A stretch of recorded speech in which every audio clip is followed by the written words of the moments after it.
Hello everybody and welcome back to another anti-MLM video. I'm Christine. I'm glad you're here. Today we're going to take a look at a team call from an Enagic team. I already reacted to this team once, but I can send this call as well. Thank you if you send in suggestions or footage and calls. I really appreciate that. We're going to take a look at this team again and their team call on the topic entrepreneur versus employee mindset. It's a longer team call, as mostly they are. I've sped it up to 1.25 to save us some time, but we can hopefully still understand everything clearly. So let's get right into this team call. So I'm sharing the wins. Okay, so Daniela mentioned that she has another call booked with a lovely girl named Hope, who's excited to start with the K8. Let's see. Kaylee completely revamped her automation and started a new ad. Let's see here.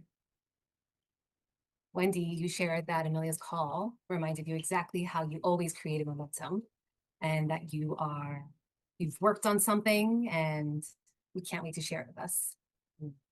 What Chantel, I guess she's already in her travel trailer because she says that tonight, which was yesterday, was her final night in their home before living in their travel trailer. And she's refilming her webinar, and she set up a bunch of automations. Let's see. Kim, her best friend is going to UK, and so she feels like she has some more time and she'll be working on her business more. She's excited for the warm weather. I guess Canada had a really long winter. Let's see. Jen, you said that you had a woman from Enagic, Chicago. I thought that was cool. She called you just to let you know that you're 1 point away from 4A. So that's so exciting. And I think that's pretty cool that someone called you and shared that. Those are the wins I saw on there. Anyone else want to share wins here in the chat? Michelle, you should share your win about your eyes. Okay, am I unmuted? Okay. Yeah, I shared it briefly in the chat, but I have been struggling with reoccurring eye infections for the past year and a half. And no matter what doctor, ophthalmologist, etc., they're all just, oh, maybe you have dry eyes and try these antibiotics, use these drops, use this heating pad.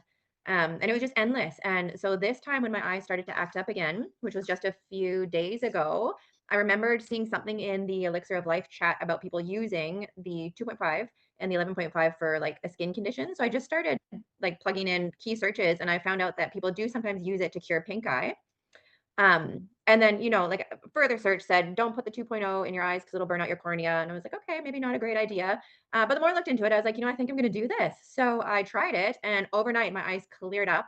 I just like quickly put the 2.5 in, like let it sit for a minute, flushed it with 11.5, and then totally washed my whole face with a 6.0.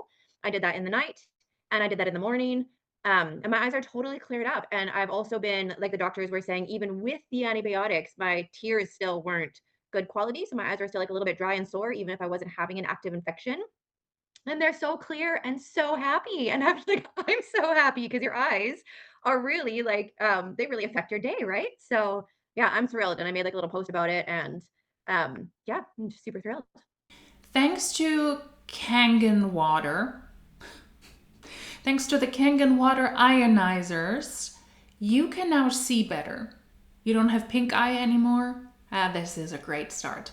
This is a team from Coach Wendy. You might remember that call as well. If you don't, here's an entire playlist of team calls. If you want to check up on these, that other team call is included as well. I still love a good team call every once in a while. So let's continue. What are the ridiculous health claims we're going to hear? Your eyes are clearer now. That's not thanks to antibiotics, but thanks to Kangen water. I mean, you can make this up.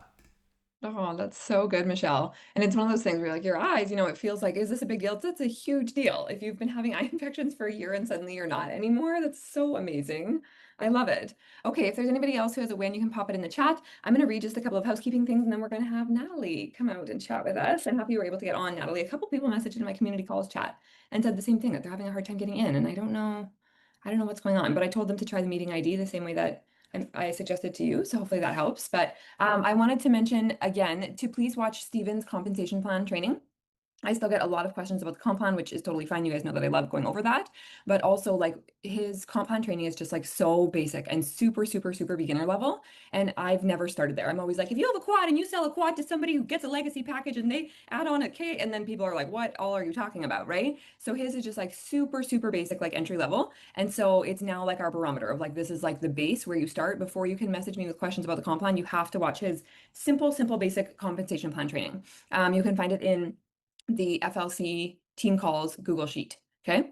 Another thing is that a lot of people I see messaging in the groups being like, oh, we should have a call on this, or we should have a video on this, or is there a training on that? Or, you know, my lead is asking about A, B, C, or D. Do we have a video on that? We do. We have videos on all of the things that you guys are always asking about. You need to go into the discovery process videos, and the links for all of the individual videos are there. Please watch through all of those, because if you don't know what resources we have to support your leads, then how will you ever properly support them or send them the things that they need? So please go through all of those. If you're having trouble locating anything, the base doc is always the FFR resources doc, and all of the other docs like link out of that one.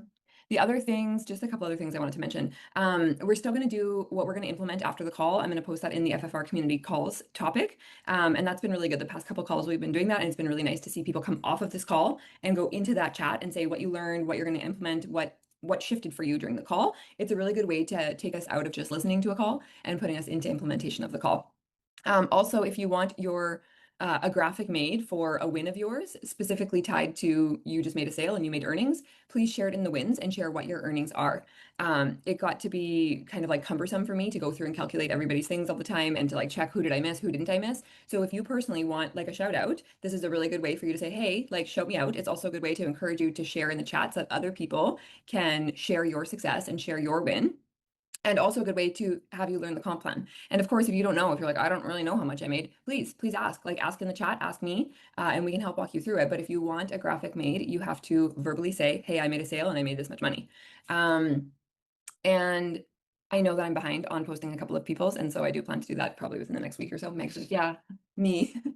Like, I made a lot of money last month. Anyways, it's fine, but I'm gonna get to it. I just haven't gotten to it yet. And then one last thing is I just wanted to mention that there was a Christian FFR chat started like, I don't know, maybe 3 weeks ago or so, and someone shared about it in the main call or in the main chat. And I tagged a couple of people in it who I thought might want to be in there, but I'm sure that I missed some people. So if you want to be in the Christian chat, where I think there's like specific things related to the Bible and related to business that are being shared in that chat, so you can kind of bring those two together and kind of build alongside people who have the same beliefs and values as you, then you'll probably want to be in that chat. If you missed the link for that, or if you missed the share on it, just pop into the main chat and search for it. Just search the word Christian with keyword Christian. Or if not, just ask, and someone who has the link for it will share it. Okay. That is that. Yeah, hopefully we can get started now with the mindset thing. I will have to blur out some parts of this call because there are children on the call. Just a tip maybe, if you're ever on these calls, and I'm pretty much seasick right now, if you're on your phone and you're moving, maybe just turn the video off. Because if you're consistently walking somewhere and I can see the movement like this, it makes me really, really sick to my stomach, and it's also distracting. Or if you feel the need to lie on a couch during a call, that's also fair, that's also fine, but maybe consider to also turn your video off. Optics can be quite interesting. Just saying. Let's get hopefully into this mindset thing now. Now let me introduce Natalie. So Natalie is my accountability partner from like the beginning.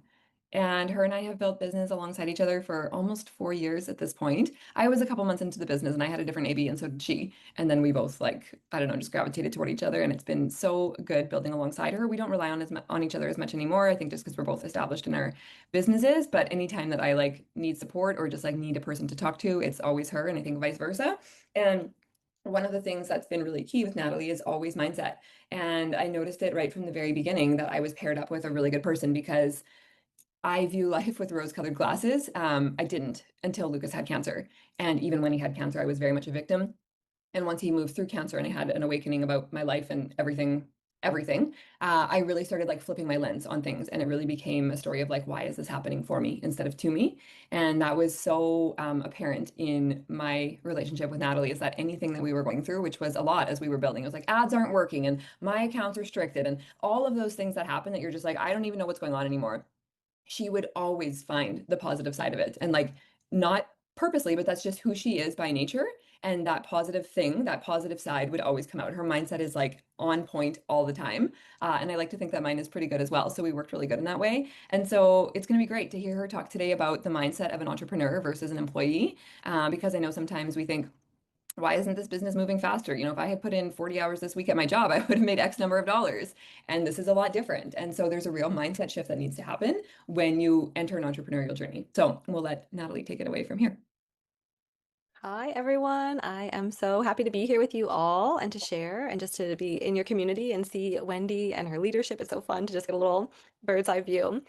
So yeah, I'm going to share with you guys. I recently did this presentation for a group at a live event and we got really great feedback. And I love that you have a chat where you guys go implement, because there's actually going to be a very specific implementation at the end of this that I have for you guys. So everyone will have something to drop into that chat. So very, very good. I do want to share my screen if possible. Let me just. Yeah, I made you host. Great. Okay. Minimize us. And can I do my presenter view here? Yes, there we go. Okay, great. So, like she was talking about, everyone wants to know, how do I make this happen faster? And I made this the title because I really truly believe mindset, like she was saying, is at the key to success. And so I said the simplest way to create the success you want is just shifting from employee to entrepreneur mindset. And it doesn't matter where you came from, because for you guys that don't know me, I started as a brick and mortar business owner. So I was an entrepreneur and I still had some of these to shift when I started my business. So we all come into this business with different backgrounds and experiences, but we need to do is just look at where we're at so that we can move forward and just recognize where you're at, acknowledge where you're at, where you need to be to create success in this business, and then just start to shift step by step in that direction. So I'm going to have you guys take out a sheet of paper, or if you want to do it on your phone or computer, that's fine. And I just want you guys to take some notes of how many of these different mindsets, like we're literally just going to go through a list together. I love this. I mean, is she supposed to be presenting already? Because there is nothing. And I get it. Somebody also has to work with different video services, with different meeting services. I also find myself, I just need to share the screen and then you have to take a look. Do I share everything? Do I have to share a video? Where's the button for this? Where do I stop presenting? I get it. It can be challenging, but I don't see anything so far. And let's make notes. Every time somebody says on those calls, let's make notes, it has not been worth it to make notes. So I'm not making notes. I'm just listening in.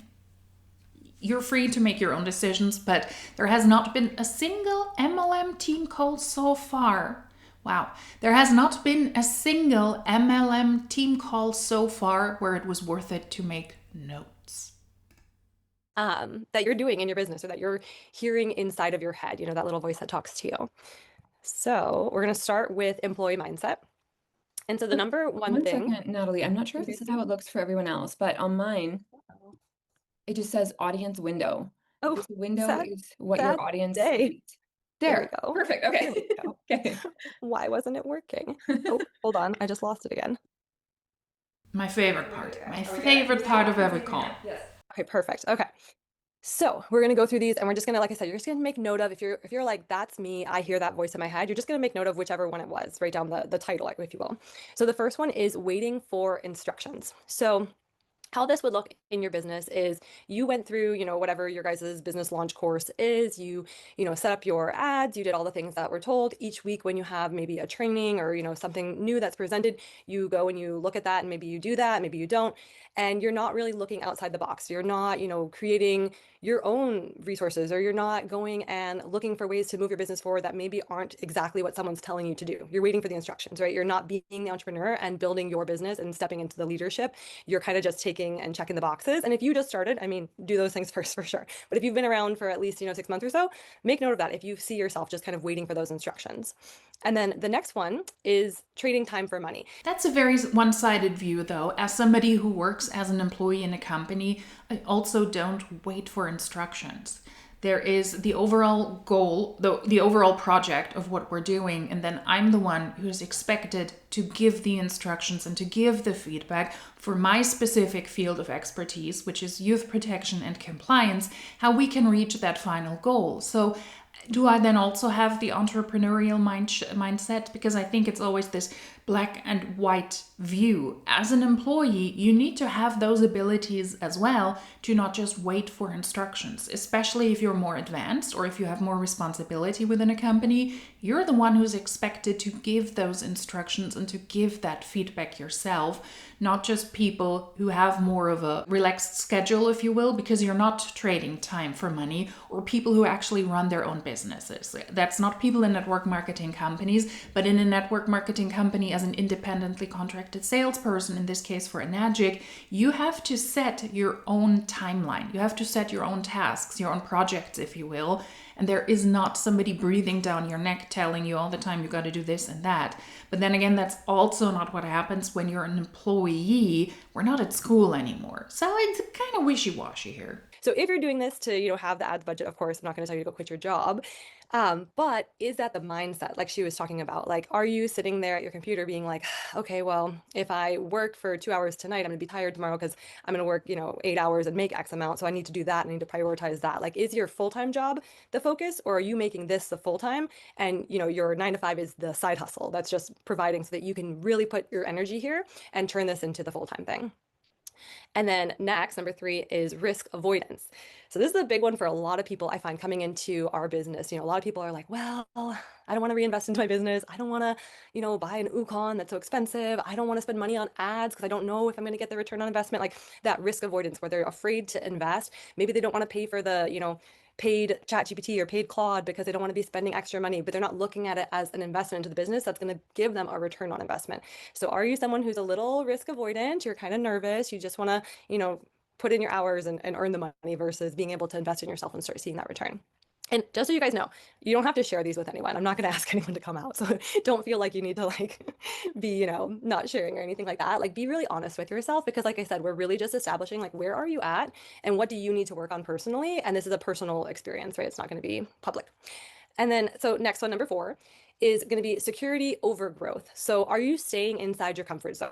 A fun thing that Wendy and I did when we first started to get out of our comfort zone was neither of us had ever, she'd had some experience, but I had no experience speaking on camera and like getting your phone out in front of your face and talking to no one. Like it's such a weird thing to talk on your stories. Now we'll both laugh at it and say like, that's something that we do all the time.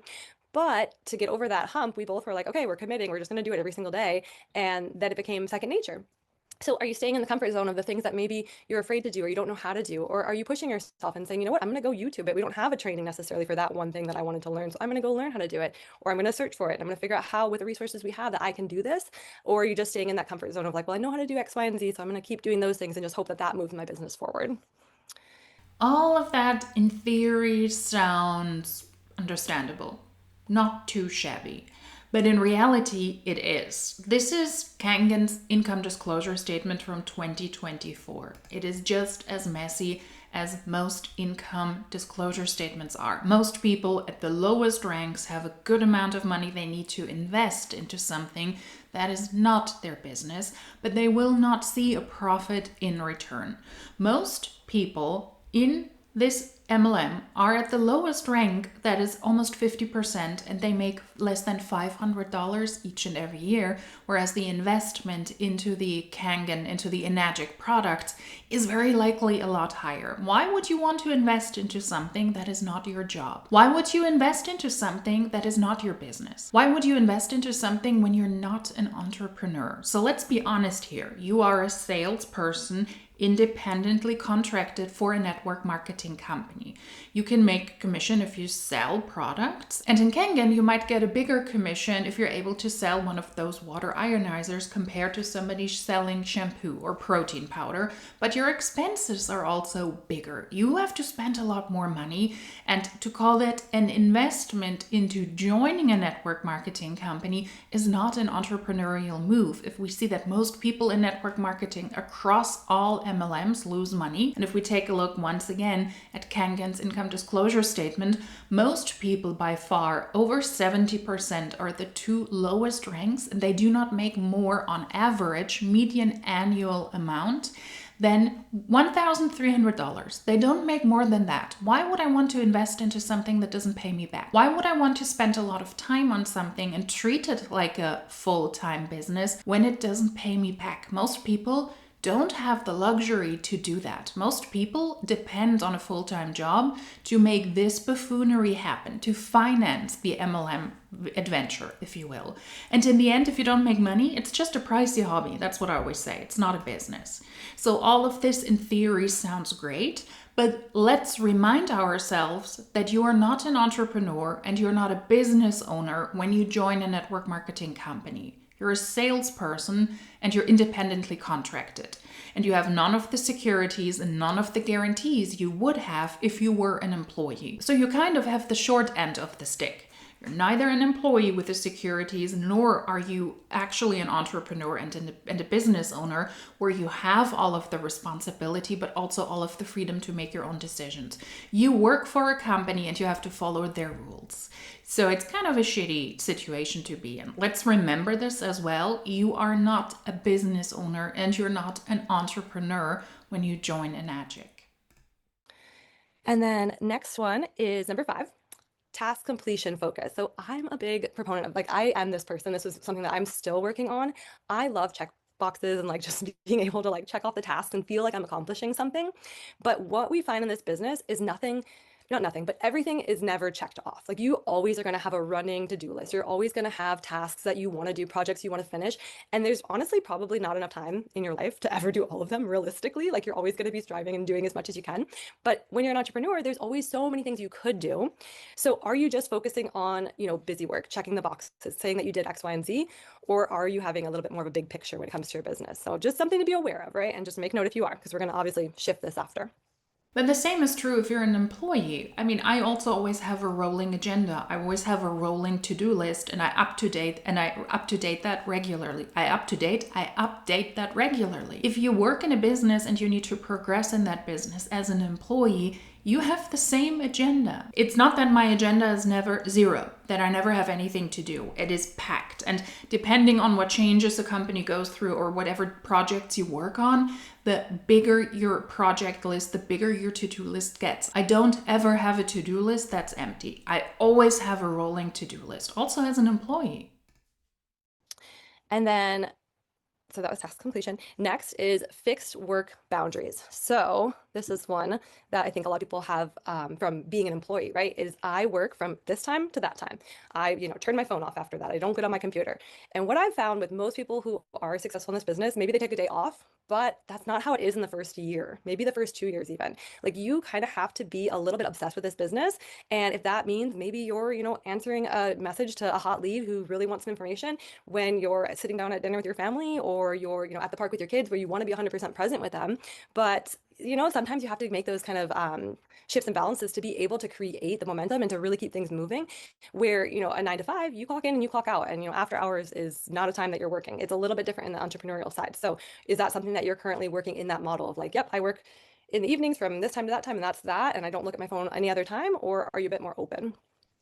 Imagine that you're neither an employee nor a business owner, but still the tip is to not take a day off for 1 to 2 years, in the hopes that then you might have reached a certain level, a certain rank, and a certain amount of team members and a certain amount of sales in a company like this one, that you're allowed to take a day off, because otherwise you won't succeed. Otherwise you will not rise in the ranks. Otherwise you will not see the sales. You're not running your own business. I grew up in an entrepreneurial household that was not an MLM. Just saying, an actual entrepreneurial household.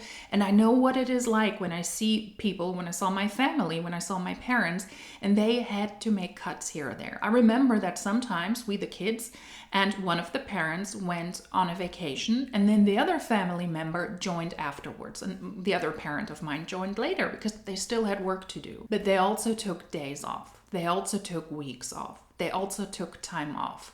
Running their own company. You really get the short end of the stick with this network marketing crap, because you're neither the one nor the other, but you're expected to go all in, speaking about investments and the time you need to invest as if you ran your own company. But the likelihood of you succeeding, as you might when you run your own company, when you're truly in charge of everything you do, you have a business plan, what products, what services do you want to offer, where do you want to get the products from, do you want to create your own? You are fully in charge and fully in control over everything, but not with MLMs. You have to do what the company tells you. You have a compensation plan. You don't create your own products. You have to follow the rules the company sets you. You really are screwed in an MLM. And then next is dependency on systems without understanding them. So this is huge. You guys have the golden ticket. I know this because A, you're with Wendy, B, you're with Enagic, and C, you're in the greater team that we're all under with amazing leaders. And so we have really, really amazing systems. But like she was just talking about with the comp plan, understanding that, like, do you, feel just so flabbergasted about, how your funnel works and how like your, the systems of your lead, what they're going through when they go through whatever the system is of, watching a video, connecting with you. Like, do you know what that looks like? Do you know how the systems work? Do you know how, yeah, like she said, how you're going to get paid? Like, do you know how much you're going to earn, how many points you're going to earn, all these different things? Or are you just kind of saying like, well, they're running in the background. I don't know. I don't understand them yet. And if you don't know, that's okay, but just be real with yourself, make a note. And then the next one, 8, is short-term gratification. I would say it is not okay if you join an MLM, you want to make money and you don't know how to make money, what to do to make what amount of money, and if you don't know how to get paid. That is kind of the basis of being successful in any business or business-like adventure, whether it is an MLM or not. Figure out how to get paid and what you have to do, but also as an upline, as somebody who recruits somebody into their downline, it would also be upon that person to be honest and to say, here's the full picture if you want to know it. It's confusing, but this is what you have to do to rise in the ranks and to make money. It is essential to understand these things right from the get-go because you want to know what you're getting yourself into, how much time you have to spend, how many investments you have to make. You need to understand what to do in order to understand all of the other points you mentioned as well. Short-term gratification. And I know a lot of people struggle with this. It's like, we want to see that first sale. We want to see the checks now going to be direct deposits in the inbox. Like, we want to see that so bad. But are you planting your flag here and saying it doesn't matter if it takes me a year, 2 years, 5 years, 10 years to get wherever you want to go, whatever your goal is? Are you okay with it taking longer because you know it's going to be worth it? Or are you really focused on like, I need to see that sale. I need to see that return on investment like now. Where are you at? Be honest with yourself. There's not a right or wrong answer. And then the next one is external motivation reliance. So this kind of comes back to the other one that we were talking about too, is like, are you waiting for someone else to tell you what to do? Are you motivated when you guys have a, accountability challenge, a sprint, maybe, an AB group is getting together and doing a big push for something? Or are you every single day committed to your why and why you're doing this and showing up regardless? Are you just doing the thing and sprinting for yourself because you want to change your family's life and you want to set yourself up for success? Which are you doing? Are you more internal or more external motivated? And then number 10 is like, at the live event, I laughed because I was like, I don't want to be mean. Everyone's like, be mean. I was like, no, I'm not going to be mean. That's just not who I am. But it's, the voice in your head is, for this last one, entitlement mentality. The voice in your head would be like, why is she seeing success and I'm not? Or why is that person, growing on Instagram and I'm not? Why are they making sales and I'm not? Maybe it's, why isn't Wendy doing more for me? She's, helping this person, but why isn't she coming and helping me? Why is she posting wins about them and not posting wins about me, right? Like those little entitlements in your head, which it's normal to be comparing yourself to others, right? We're all human, but listen to the voice that you're hearing. Listen to the little person that's talking to you in there. What are they saying? Is there some of that going on? Because I'm not going to lie, everybody has a sneak in, so don't lie to yourself. But, where are you at? Is it one of the top things out of these? So take a second if you haven't already and just go ahead and jot down, like, what are, your top couple ones that you're hearing in your head? True to yourself, right? Just that those are things you need to work on maybe, or that you have ingrained from working in a different system that's so, so different than the system that you're now in. And then we'll switch over to the next slide here. There we go. And we're going to shift to the entrepreneurial mindset. I mean, it's easy to follow, but we're not seeing a single slide. If you record this, show me the slides, please. Show me the slides. Entrepreneurial mindset, because every single one of you here is a business owner. Every single one of you here is an entrepreneur.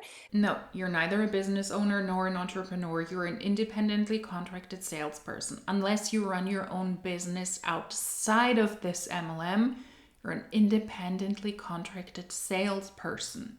So this is a mindset that you need to have to see success. You really do. You really have to lean into this, and it looks different for everybody, but you just have to start to develop it. And it's not something we're born with. It's very different from what we're taught in schools. It's very different from what's acceptable in society. So it's not always the like normal easy path that your brain just shifts to. So same thing. I want you guys to just jot it down if you're like, yep, that's me. Or if it's one of those ones where you're like, nope, I need to work on this. Okay. Because these ones you want to, pat yourself on the back if you are doing them because it's really great. But if it's something that you're like, I'm so far from that, I'm not doing that at all, make a note of that as well, because like I said, we're going to work on it. So number one is proactive action. So are you somebody who's taking action? If Wendy's on a call and she's giving you guys advice or giving you, recommendations, are you going and like putting that into effect right away? Because trust me, you want to do that. She knows what she's talking about. But is that you? Are you doing that? Or is it going on a to-do list and you kind of forget about it? And then 3 weeks later, you see someone else did it and you're like, oh shoot, I should have done that. Where are you at? Are you results driven in your thinking? So are you making decisions on like what your day-to-day actions are going to be based on the big picture results you're trying to create? Or are you just, like we talked about, doing more of the busy work and just kind of turning the wheel, but not actually seeing the results? Are you calculated risk taking? So maybe there's a beef promo and you're like, okay, this makes sense, but I've got to spend X amount to get this much, movement in my business. And that makes sense right now because I know I have these 2 sales lined up. So that's going to, are you doing that math and looking at the calculated risk? Or are you not taking risks at all? Or are you just blowing money and investing like crazy? I mean, that oftentimes works out for us in this business, but are you taking those calculated risks? Are you growth oriented? So are you looking at how you can always better yourself, personal development wise, in the business wise, just trying to grow versus more of that lack mindset?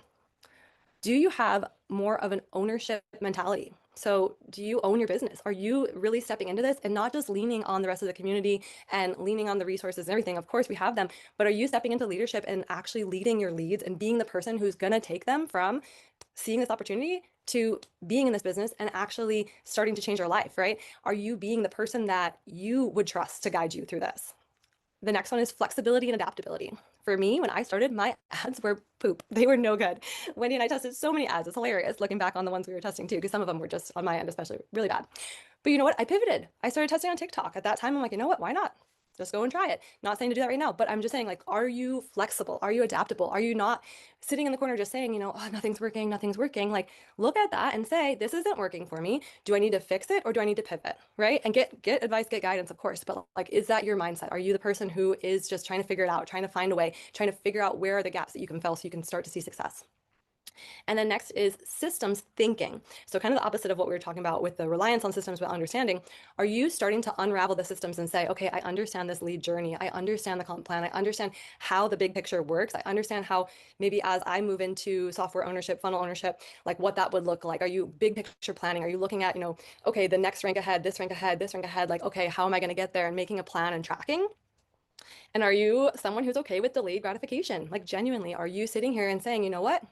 Whatever, if I get the money and I get the sales, like great, but I'm actually not here for that. I'm here to get to 682-3 and have passive income for my family, or I'm here to create the consistent 5-figure months for my family so that I can step away from this or that. Like, is that really where you're at with your mindset? Again, we're being honest with ourselves. We're not trying to impress anybody. We're just being honest.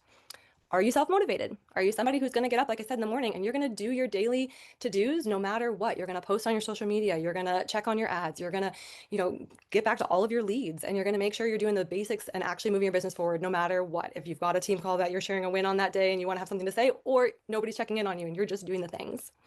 She's speaking a lot about ads. Is everybody on that team encouraged to run ads? And that's why they have to spend money, and that's why they have to invest? Because you need to advertise for yourself? It sounds really, really pricey. I spoke about this on another video as well. Some of the people who were successful in network marketing companies who left said, yeah, I was successful. I was considered successful within the company, but I did the breakdown after I left and I saw that I lost around $5,000 over my entire time in the network marketing company. And what really kicked a lot of people in the butt, Diana Mims was one of these. I think she still has a YouTube channel as well. She was in Beachbody and she made a lot of videos about Beachbody or Body. Body now doesn't operate as a network marketing company anymore. They purely operate affiliate. Said, I was encouraged to run ads. I didn't even understand that it was not legal, that if I posted these ads on Instagram, for example, you're not allowed to advertise network marketing companies, or you were not at the time. And many times they got shut down, many times they got taken down, and that's why she ended up losing $5,000. That was her estimation over her time in Beachbody because of those pricey ads. So it sounds like it's another pricey endeavor besides purchasing the product, making other investments like running ads. Are you creating value? This is huge, right? So creating value with your content that you're bringing to social media, with, you know, the niche that you're building, the community that you're building within your own team. Are you creating value with being on the team calls and sharing a win? I mean, that win about right eye, like that's value. Like you're sharing value right there, right? Like you're literally bringing value to this whole community here. You're not really bringing value. You're helping other people to brainwash themselves into believing that a shout out is helpful and they might be able to achieve what you achieved or what you wish to achieve. What bringing value truly means is not sitting on this team call for almost an hour. It means to go out, to post, to recruit, and to sell, and to actually create revenue, to actually create an income. Not sitting here and saying, hey, I got a shout out because I'm 3 points away from ranking up. That's not value. That is brainwashing. That is nonsense. That is a waste of time, and that is something actual entrepreneurs should actually know. As somebody who works in a corporate environment, even I know that. Even I know it when we're on a team call after work hours, an hour and a half. I do not encourage my team to join if we have those things. I'm the one who will join, and I will take a look if it is important information for us. But I also say many, many times, let's consider, does it make sense for all of us to be on a call where nobody is actually working? Whether it's work hours or after work hours. In that hour and a half, if the entire compliance and youth protection team for a certain area is busy sitting on a call and nobody does the actual work, maybe it's also in the best interest of the company. And I think that every employee can also have that entrepreneurial mindset to think it's not worth it for all of us to be on this call. We could do actually something productive. We could watch content, we could approve promos, we could approve ads, we could set up the regulatory setup for other territories we're going to launch, whatever it is. If all of us are on this call, it's a waste of time and it's a waste of money, and it does not add value to the company. And I feel that the team calls are very, very similar. So are you creating value? Is that something you're stepping into in all aspects of your business? Are you having vision-driven decisions? So again, are you looking at that big picture? Are you envisioning the life that you know is yours? You're envisioning where you're going to be 5 years, 10 years from now, and then making decisions based on being that person, right? Like you're not this person over here that has nothing. You're the person who has that at their fingertips and you're just walking towards that. So are you making the decisions based off of that, or are you holding yourself back? And then leveraging networks. We have the most amazing community. We really do. Are you connecting with accountability buddies? I've had so many team members of my own and, sit here and say, oh, accountability buddy, they're just not showing up or this or that. That's fine. Go find somebody else. Like you have so many people you can connect with, and everybody's gonna be running at different paces, but you need to find people who are gonna run with you. And once you do, it is like having gold, I swear, because it is nothing better than being surrounded by motivated, like-minded people who are on the same journey that you get to celebrate all your wins together with. So leveraging those networks, learning from other people, just tapping into the resources, all of that would be the leveraging of networks. So again, scan through this list if you haven't already, and just write down the ones that, first off, that you feel like, yes, I'm doing that. I feel good about that. And then more importantly, make a short list of, that's not me. I wish it was, but it's not me. I'm not there yet. I don't have those mindsets locked and loaded just yet. So go ahead and take a moment and write that down. And then we're going to jump to the next page here. Okay, so this is gonna be where our little exercise is at. So we are going to all write this down, and we're gonna take, I'll scroll back so you can look at them again if you need to, but we're gonna take this and say, this week, I'm stepping into the entrepreneurial mindset. So that's gonna be one of these ones that we need to work on. And you're gonna do by doing a specific action daily. So I'm going to give you an example of what this looks like. So this week I'm stepping into proactive action by following up with 10 people a day. So for somebody who isn't doing proactive action, maybe they're sitting back and, they're getting some leads every day with ads, but maybe it's not a ton of people, but they know that that's not going to move their business forward if they just sit and wait. So instead of just waiting for their ads to work while they're testing, they're going to go ahead and they're going to reach out to 5 new followers that follow them on Instagram. They're going to reach out to people who like their stories that maybe they've never connected with. They're going to reach out to people who had commented on their reel and just thank them for liking the reel and just engage with people and start making some more connections on Instagram or social media in general, and just be proactive, right? So that's something there. Let's look at some other examples. So let's say That's always the weird part. I also follow people in network marketing companies, and it is strange. It is strange when you follow somebody and that person reaches out and says, hey, why are you here? Thanks for the follow. Thanks for the like. Here's a list of things I could provide for you. Let me know if you need something. It's always just an attempt to sell something, and I understand why they're doing that, but it's weird and it's very see-through in my opinion. say that maybe you are struggling with the value creation and you feel like you don't have value. Maybe coming to your accountability group and saying, where do you guys see that I have value to share? Because I will tell you what, your accountability buddies know you and will be honest because they love you. And then taking that, and maybe you make a series of it, and every week you're going to share once a week some value that you have, and we all have value to share. And you just commit to that, and you say, every week, this week I'm stepping into value creation by doing one post on social media that is going to be about X, Y, and Z. And so just really stepping into this and writing this down and taking a moment to think about which one you need to work on, because it's not about becoming an entrepreneur by putting down the money and buying your products, right? That's not it. You really develop this by stepping into the leadership of running your own business and being confident. And the confidence isn't going to be built overnight. The entrepreneur mindset isn't going to be built overnight, but it's going to be built by doing these actions day by day. So I recommend taking the one that you were like, when I was saying it, this is the least, like I'm not this at all.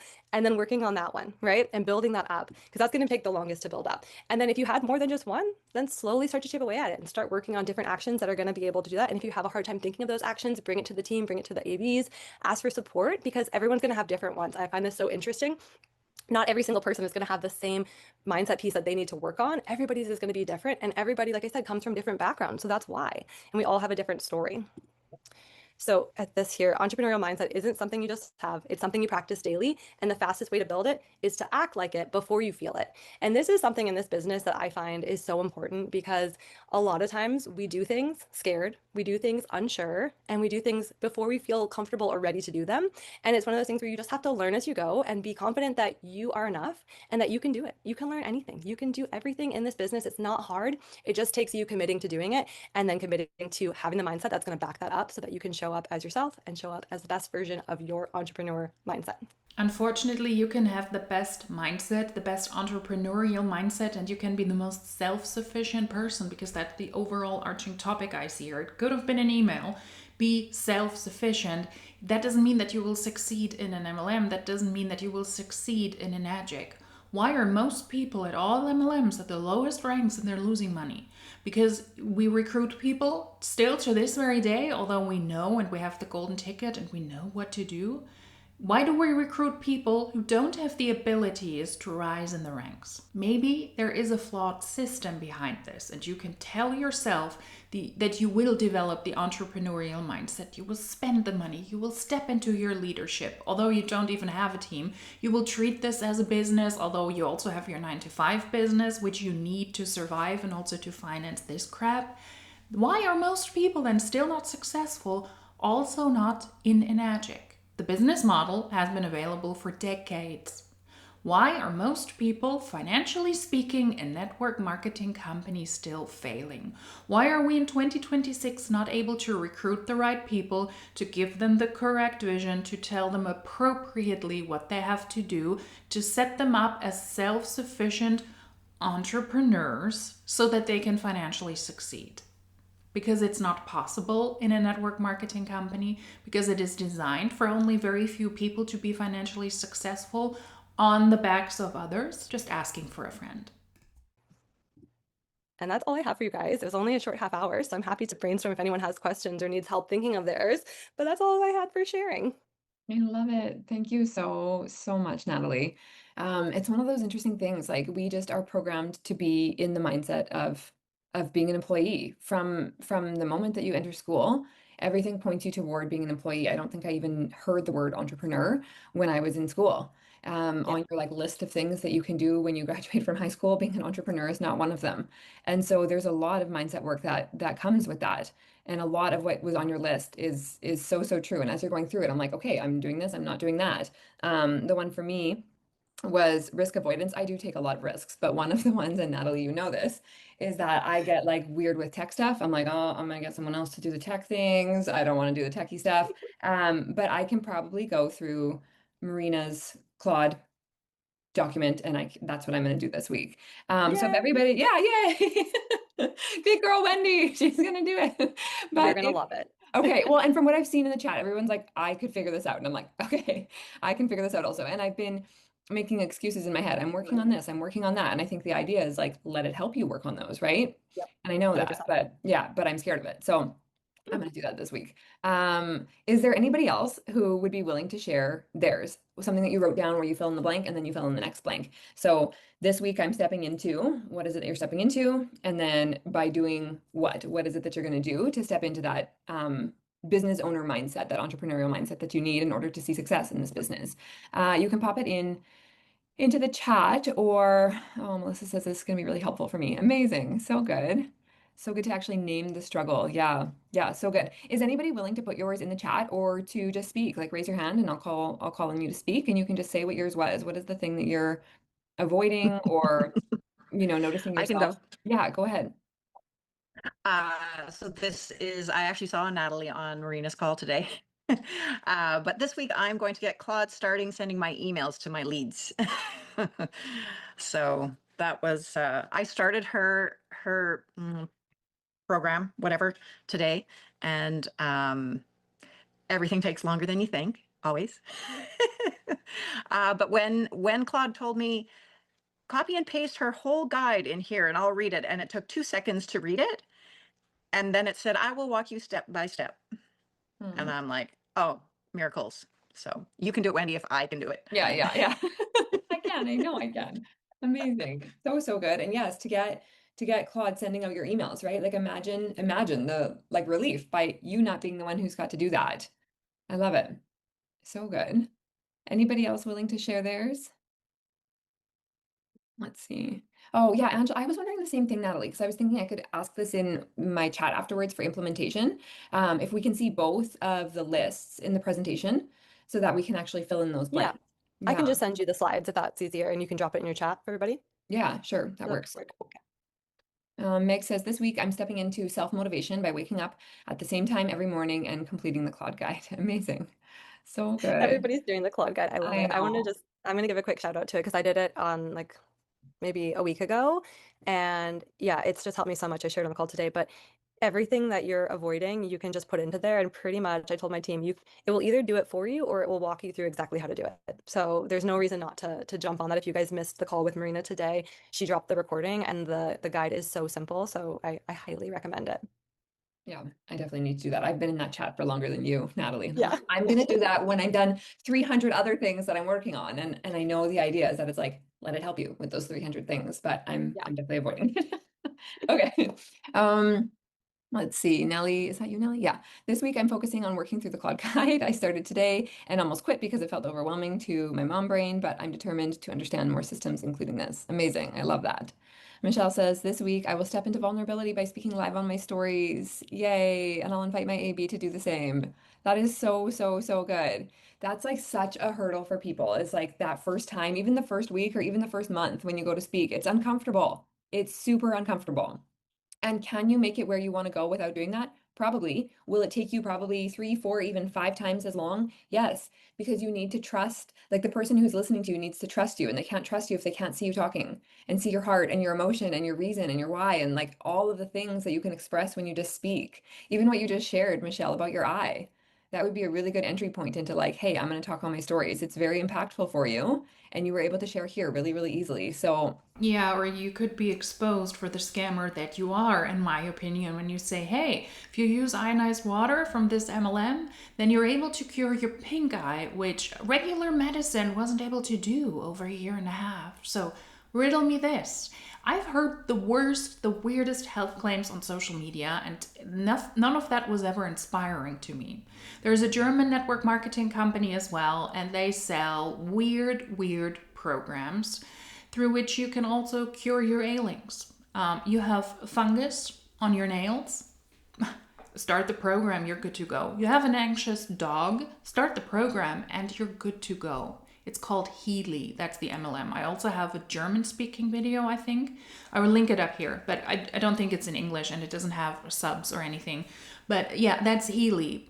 Or if you have a stroke, it can help you as well. That's kind of the bandwidth that we're seeing in so many of these strange MLMs who make the worst health claims.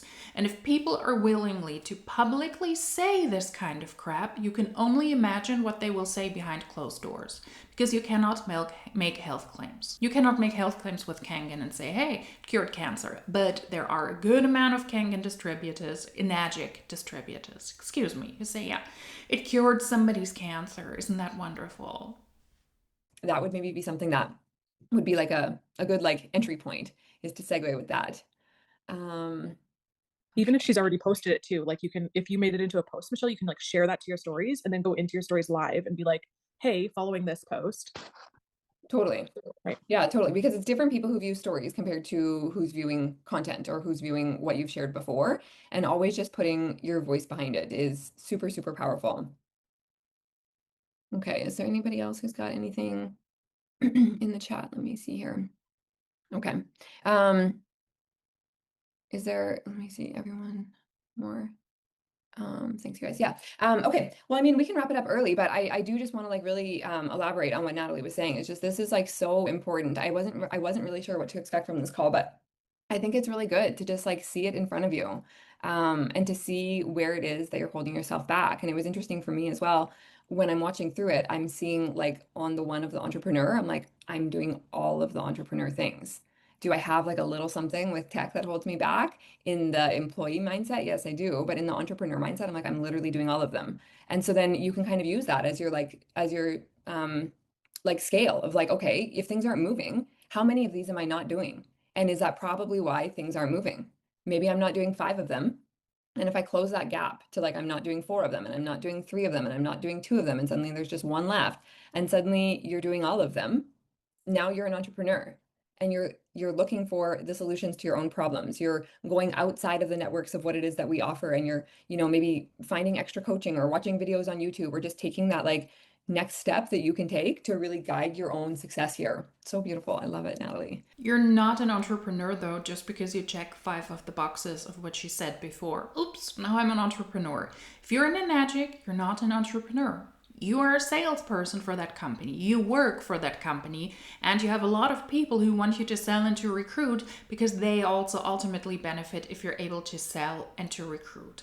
And the lines are really blurred. It's not this clear black and white. It's very much the grayish area, because a lot of the entrepreneurial things are also true for people who are employed, and the other way around as well. Now, the focus is on something else, of course. If you're an employee, you trade your time for money, but you also need to have this entrepreneurial mindset, because you also want to help further the company. You want to secure your job. You want to work for a company that survives, especially in this day and age. So you also need to think out of the box. You also need to do your own research and, I don't know, go on YouTube and look something up. AI is important in all fields of life now. It's not that clear. It's not that you do this when you're an entrepreneur, but when you're an employee, you do this. You pretty much have to do, as a full human being who tries to advance in most of their tasks, you try to do all these things, and you want to cater to all of this, and it is possible. Because as an employee, you're not just thinking one step, oh, when can I clock out? One step. No, you very much have this entrepreneurial mindset yourself. You have to be more self-sufficient if you are in an MLM as an independently contracted salesperson. That is true. You have more freedom when it comes to the time when you have to show up, when you have to work. Although we also heard, no, pretty much just work for a year or two without taking a break, without taking a day off, because otherwise you might not succeed. But the line lines are blurred. So this very clear way to distinguish between employee and non-employee doesn't make sense in 2026, in my opinion. And I see that especially with companies growing and changing so much in my very own life, that I don't think it is helpful to say, well, if you're an entrepreneur, you do this. When you're an employee, you do this. As a full human being with hopefully as many abilities as possible, you should be able to be self-sufficient also as an employee, because that way you're doing a better job. More promotion, more money, more bonuses, supporting a company that will survive rather than you just clocking in and out. It's a very outdated and old-fashioned thinking, I think, what we see on these type of calls. Meg says, can we chat about finding ABs, and if they're outside of FFR, any housekeeping things to keep in mind? Yeah, I know Michelle brought these into our chat, and new people here. I thought, yeah, I mean, like if you go into the community, what is it? What's that one? Community connections topic, I think is what it's called. And just ask there, like say, hey, I'm looking for an AB. I have so many people who are new and they'll tell me they're looking for an AB. And then I find out like a year later that they still don't have one. And I think we can tell ourselves that we can make our way through this business without an accountability partner. And you probably can. But is your time going to be more fun and more expansive if you have somebody who you get to work alongside? Yes. You don't feel so alone in your journey. Like when your ads aren't working, Natalie and I talked about ads so much. And rather than me just like complaining to Lucas and being like, my ads aren't working, nobody's starting, they're seeing my ad and I'm messaging them and they're not doing anything. And rather than just having it be me complaining, I was like, I'm going to tell Natalie, I'll complain to her and she'll tell me, hey, same. And this is what I'm trying, and vice versa, you know? So pairing up with somebody who's not only also an entrepreneur, but an entrepreneur in the exact same business is so pivotal. So if you're looking for an AB, look in the FFR group first, I would say, because I think there's a lot of people in FFR who don't have ABs. And I'm like, you guys see each other every week and you see each other in the chats. So like you are an obvious fit to be together. You have the same resources, the same mentors, the same group and community. So look inside here first. And if you're not finding somebody in here, look over into the FLC chat and just see who you can find. And then when it comes to resources, everything shared in the FFR group is exclusive to the FFR group. So I was saying to Michelle earlier this week, like I did that audit last week of people's social media. And Michelle had asked if she could share that that team call with her accountability partner who's in FLC. And I said, well, no, not necessarily. It's specific to our group, but you can share what you learned. That's now your knowledge. So you can share the knowledge that you learned with somebody else. Hey, your bio should look like this, and you should have these highlight bubbles. Like it becomes part of what you know. Same as like, for example, I paid for Amelia's mentorship, and there's a lot that I'm going to learn there, and I'm not obviously allowed to bring everybody into it, right? I can't be like, cool, now I've invited all my group and they all have the link also, but I can take whatever I learn and it becomes part of my knowledge. And once it's my knowledge, it's your knowledge. So kind of same way as the accountability partner, if you know it and you've learned it, you can share it, just not the specific resource. Adeline says, I'm thinking about the ownership mentality and the risk avoidance for me. Yeah, risk avoidance for me as well. It's like, it feels risky for me to like put time into learning Claude because I'm like, I've got other things to do. Do you want to elaborate on it, Adeline? Is there something specific that you're like, one thing in particular that you're like, I'm avoiding that risk, or I'm not owning that specific thing? I don't know. I can't pinpoint it because I feel like when I started the business, I jumped, well, slow, not, I don't know. I feel like it was quick, but I'm like, this is it.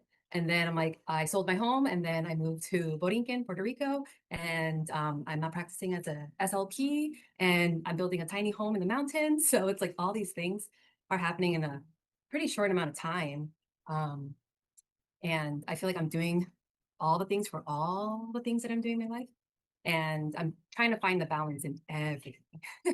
But with that whole like risk taking or the risk avoidance, and Natalie, when you said like, having to pay for a new subscription of something or for ads, like that definitely like I was raising my hand for that, like in my head, because like I don't know, like I went into it not really knowing any of this, right? And then in my head, I think that little voice saying like, oh, you're gonna pay for this now too, and oh, and now you're gonna have to pay for this other thing too, and just like this little voice in my head that's just like, okay, so when are you like receiving?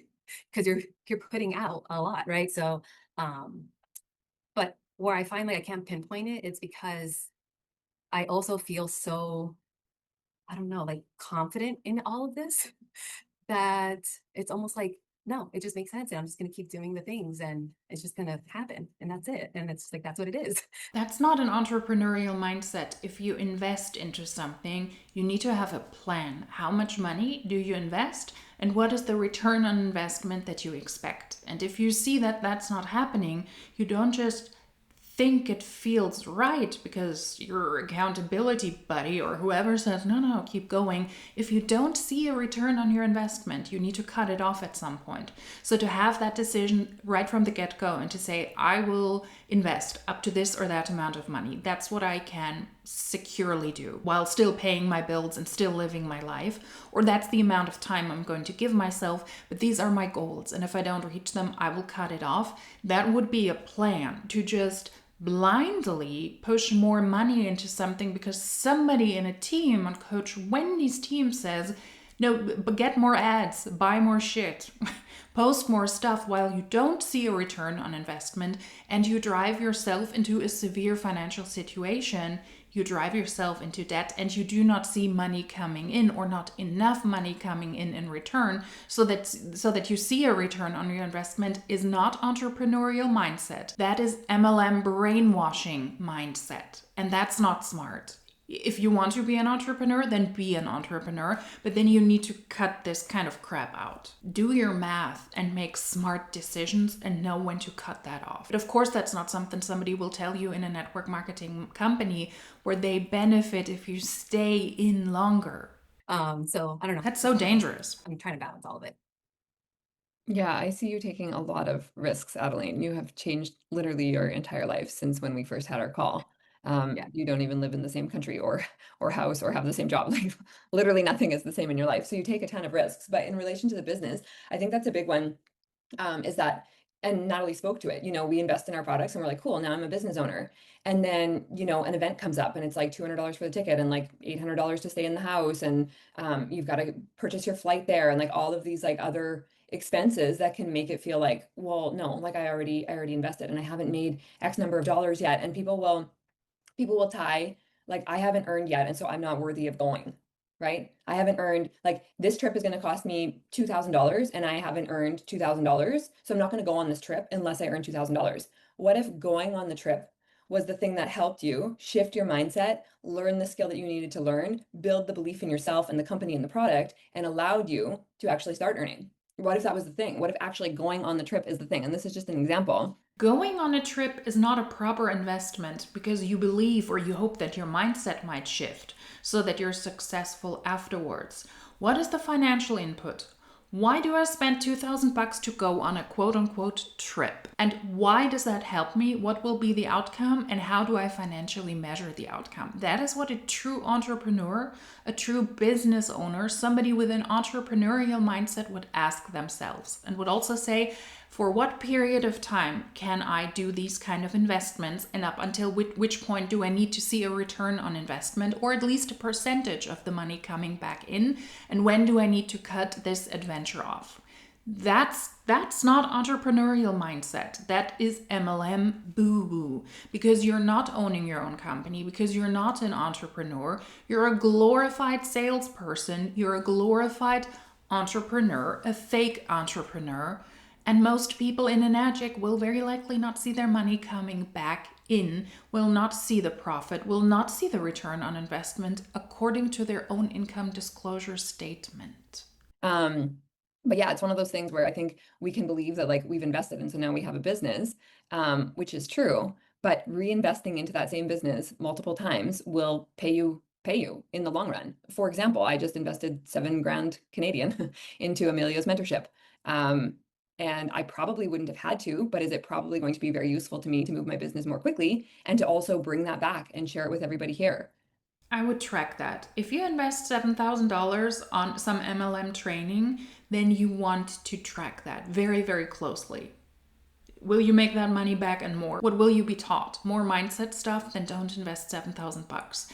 The ability to set up a system that allows you to recruit and to sell quicker, and you can follow that logic and you can prove that that training provided that through automation, through AI, through things that are not mindset related, that would be a different story. But mindset is not measurable, and that's also what makes this so dangerous.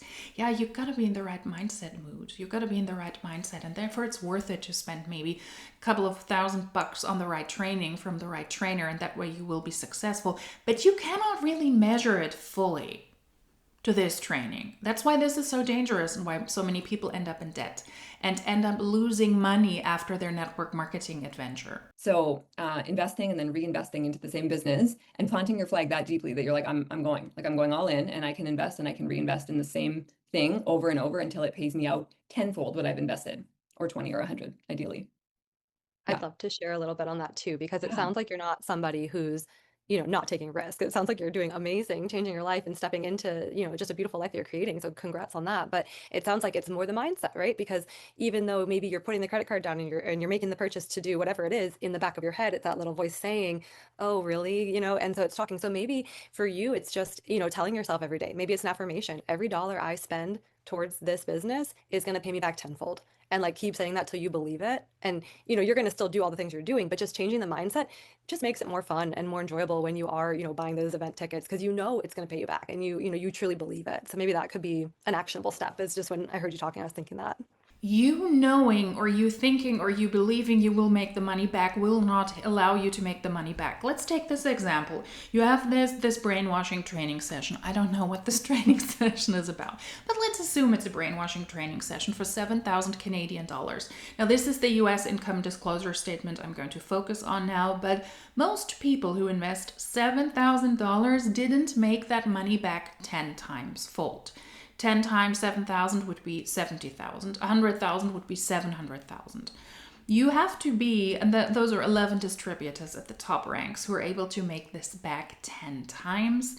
And 70,000, that is 126. That's not even 200 people in the company in the United States.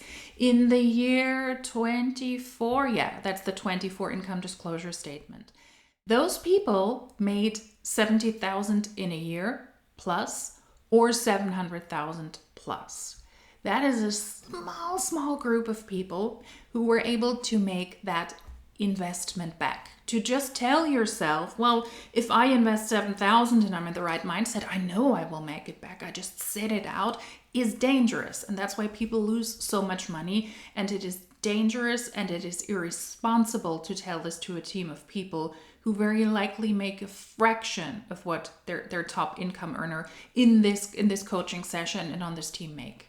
It is absolutely dangerous to tell somebody in this economy specifically, no, just believe in it and you'll be fine. I love that. And especially what you just said at the end, Natalie, of like, Adeline knows. Like, she didn't like quit her job, sell her house, and move to Puerto Rico thinking, hey, this probably ain't gonna work. She's like, I'm taking all of the action steps to live in the future version of myself that this business is going to support. So she knows. And so yeah, that little mindset piece might be really, really pivotal for you. Okay. Michelle, I love that, Wendy, about take the trip. This is literally why I'm here. Yeah, life is today, and if we don't participate now, then it passes us by. 100% it does. So yeah, I mean, you can't take your money to the grave anyway, right? So if you've got some cash to hello, you can get buried with all of the money. You can arrange, I looked into this, it's a bit morbid maybe, but you can arrange your own funeral in advance so that your loved ones don't have to be bothered by that. They don't have to be, they can mourn you and they don't have to worry about burying you properly. Sometimes it's worth it to take a look at these things. You can get buried with your own money. It's your money. You can do with it what you want. You can burn it and you can take it to the grave. I'd rather take all my money to the grave with me than spend it on this. To spend, or if you've got a credit card that you can put it on, like, get to the events, do the things, invest in the ads even when they're not working, because they for sure are never ever going to work if you don't run them, right? If you're like, oh, it's risky to run ads because I don't know how to run them. Well, how will you ever learn? You learn by running them and being like, this ad is not working. What? That doesn't make any sense. You spend a lot of money on ads for your business, which is not your business, which is Enagic's business, and it's totally worth it. You just swipe the credit card and it's worth to make that investment. You have to run those ads. Those ads have to be seen, and you need to have people sign up with you or purchase from you thanks to those ads. It is not worth it to have ads if you don't run them and if you don't see a return on your investment. If you spent $100,000 on ads, a lot of money, let's go with $1,000 on ads, and you do not see a return on investment on these ever, then you wasted $1,000. That is not worth spending $1,000 on ads. You need to see a return on investment. You need to know when to post them, what your demographic is, and you need to know when to stop it. When maybe ads don't work, or when Instagram or other apps, for example, when they take down your apps because you're not supposed to run ads for network marketing companies. Maybe that's also something one could learn, that would be a bad investment. And it sucks.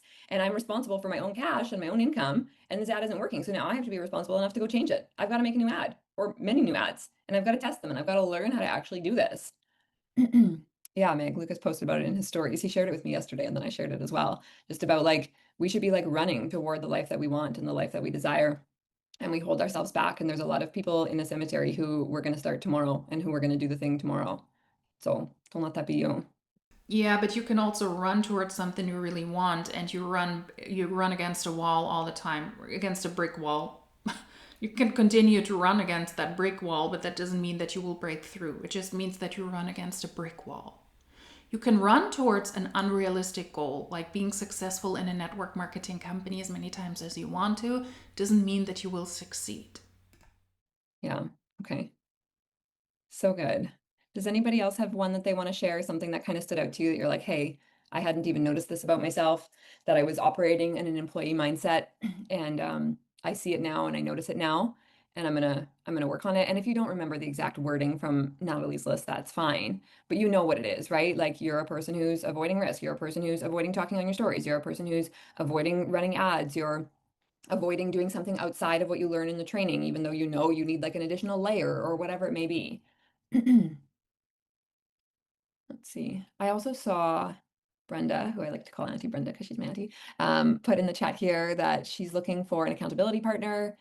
So if there's other people looking, Auntie Brenda started like 2-3 months ago, probably, but has been drinking the water for longer than that. So she's got really good experience and really good stories with it. She's made her first sale already. So she'd be a great person to partner up with. Judy will be a great AB for Brenda when she starts. Yes, amazing. Yeah, that'd be so good. And Judy's in British Columbia, and Auntie Brenda's in Alberta. That's why network marketing is not a sustainable business. Imagine this. You have all of these expenses, you join Enagic, and within your first 2 to 3 months, you make one sale. Now, granted, if you sell those pricey water ionizers, you make more commission than somebody who sells a bottle of shampoo. But one sale, one commission over the course of 2 to 3 months. That's why this is a sucky business model. Let's see. I have to go. Thank you, Natalie. Okay, amazing. Okay, well, let's wrap it up then. I'll pop out of the chat. And if everybody wants to take your mic off of mute, and we'll give Natalie a big thank you and a big goodbye. And yeah, clap, say thank you. Thank you for bringing Thank you the so knowledge. I much. appreciate Thank you, it. Natalie. Natalie. Really good call. Thank you. Thanks so much. Thank you. Okay, thanks everyone. Bye-bye. Bye. Goodbye. So what do I learn? Just do wishful thinking and then all will be good. My body is covered with bug bites. We have mosquitoes here left and right, and I am surprised big time because we also had such a long and cold winter. I think lots of parts of the world had a really, really extensive winter. And I'm surprised that bugs survived. I'm surprised we have that many mosquitoes. And I'm itchy all over. But if I just imagine, if I just run towards a body that is not covered with bug bites, they won't be there. Yeah, that didn't work. I'm still itchy, okay? And every night more bugs come my way, and they really love me this year. I don't know why. I don't have an explanation for that, where those thingies come from, where those mosquitoes come from, because I thought that they would not be able to survive this winter and that their eggs would not survive this winter, but I guess I was wrong.